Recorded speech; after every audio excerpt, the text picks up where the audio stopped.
Fala pessoal, tudo na paz? Irmão Alex aqui para dar continuidade nos estudos bíblicos, que o Eterno possa estar nos abençoando grandemente. Nós estamos lendo o livro de Êxodo, que é uma continuação do livro de Gênesis, narra a história do povo de Israel, o povo hebreu, e hoje nós vamos ler o capítulo 7. Se por acaso você queira receber as mensagens, manda um oi aí pro 61 99119 2421, irmão Alex, beleza? Vamos lá então. O Eterno disse a Moisés: olha, eu te faço como um ser divino, aqui está como a palavra Deus, um ser divino, para o faraó, e Arão, teu irmão, será teu profeta. Então, o Eterno iria fazer Moisés como se fosse um ser divino, porque tudo que ele fala para Moisés, que Moisés ia falar para Faraó, iria acontecer. Dirás tudo o que eu mandar, e teu irmão Arão falará a Faraó, para que deixe sair os israelitas do país. Quanto a mim, vou endurecer o coração do Faraó e multiplicar sinais e prodígios no Egito. Essa passagem aqui está meio assim, difícil de compreender. Dizem, eu vi uma teoria de que o Eterno, o escritor escreveu isso aqui no sentido de que o Eterno saberia o que iria acontecer, que Faraó não ia permitir o povo sair. Então foi nesse sentido aqui que fala aqui que o Eterno endureceria o coração de Faraó. Mas vamos continuar. O Faraó não vos atenderá, mas eu porei minha mão sobre o Egito e farei sair do Egito os meus exércitos e o meu povo, os israelitas, com grandiosos atos de juízo. Os egípcios ficarão sabendo que eu sou o Eterno, quando eu estender minha mão contra o Egito e tirar os israelitas do meio deles. Moisés e Arão fizeram exatamente o que o Eterno lhe havia ordenado. Moisés tinha 80 anos e Arão tinha 83 quando foram falar com Faraó. O Eterno disse a Moisés e a Arão: quando o Faraó vos pedir que faça algum prodígios, mandarás Arão pegar a vara e jogá-la diante de Faraó, e ela se transformará em serpente. Moisés e Arão se apresentaram ao Faraó e fizeram como o Eterno tinha mandado. Arão jogou a vara diante de Faraó e de seus ministros, e a vara virou uma serpente. Mas o Faraó convocou os sábios e os feiticeiros, e também eles, os magos do Egito, fizeram o mesmo com seus encantamentos. Cada qual jogou sua vara, que se transformava em serpente, mas a vara de Arão engoliu as varas dos outros. Todavia, o coração de Faraó ficou endurecido, e ele não lhe atendeu o pedido, conforme o Eterno tinha predito. É interessante que, se você for ler o contexto aqui, nessa passagem aqui mostra que, pelo fato dos feiticeiros ali ter feito os mesmos milagres, o Faraó pensou o seguinte: isso aí não é coisa de divindade não, isso aí é coisa de feitiçaria, que os meus ministros fizeram as mesmas coisas, os meus feiticeiros. Continuando, o Eterno, eu coloco o Eterno, tem algumas traduções que tem a palavra Senhor, tem algumas palavras que tem a palavra Deus, Quando eu falar Eterno, está se referindo ao Criador, Yahweh, né, de todas as coisas aí. O Eterno disse a Moisés: o coração do faraó endureceu e ele não quer deixar o povo partir. Tá vendo?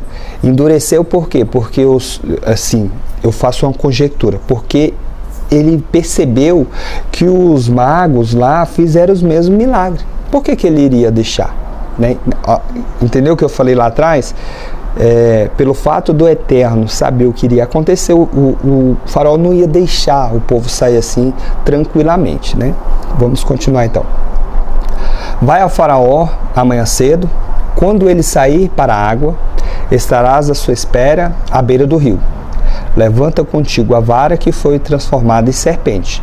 Tu lhe dirás: o Eterno dos Hebreus enviou-te a ti com esta ordem: deixa partir meu povo para me prestar culto ao deserto. Mas até agora não me escutastes. Portanto, assim diz o Eterno: deste modo saberás que eu sou o Criador. Com a vara que tenho na mão vou bater nas águas do rio Nilo e elas se mudarão em sangue.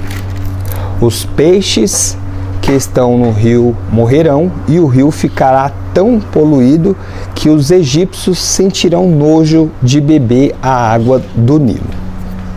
O Eterno disse a Moisés: diz a Arão: toma a vara na mão e estende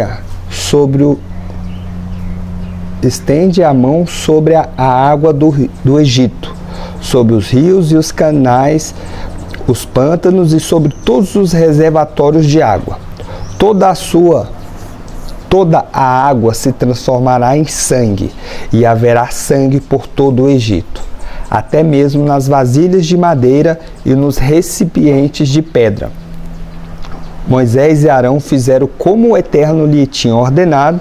Erguendo a vara, Arão feriu as águas do Nilo à vista de Faraó e de todos os seus ministros, e toda a água do rio virou sangue. Morreram os peixes que havia no rio, e o rio ficou poluído, de modo que os egípcios não podiam beber sua água, e houve sangue em toda a terra do Egito. Interessante. Mas os magos do Egito fizeram o mesmo, tá vendo? Com seus encantamentos, de modo que o coração de Faraó continuou endurecido, e ele não atendeu ao pedido de Moisés e Arão, conforme o Eterno tinha dito. Tá vendo, pessoal? Dá a entender que pelo fato dos magos lá fazerem a mesma coisa, isso fez com que o coração de Faraó ficasse endurecido para não permitir o povo sair. O faraó retornou ao palácio sem preocupar-se com o caso.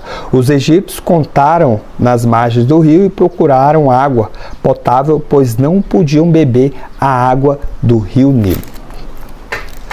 Passados 7 dias depois de ter referido a água do Nilo, o Eterno disse a Moisés: apresenta-te a Faraó e diz-lhe: deixe-me partir o meu povo para me prestar culto. Se te recusares a deixá-lo, vou infestar de rãs todo o teu território. O rio fervilharam de rãs.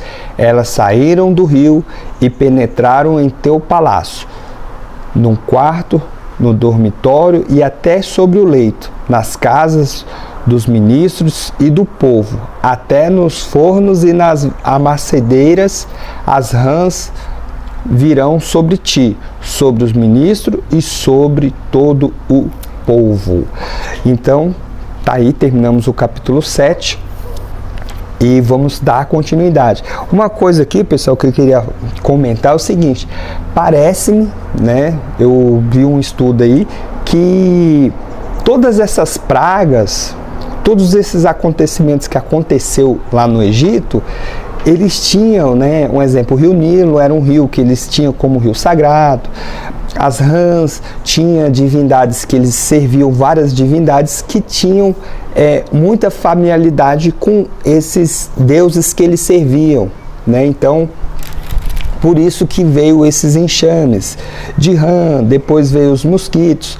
Então, eles tinham várias divindades lá no Egito, e essas pragas veio mostrar que, na verdade, o povo, aquelas imagens que eles serviam, não serviam de nada para proteger o povo, né? Eu vi um estudo sobre isso, mas aqui nós vamos estar atendo só no que está escrito aqui. Só foi algumas informações extra aí para vocês, beleza? Então, o próximo áudio, o próximo vídeo será o capítulo 8.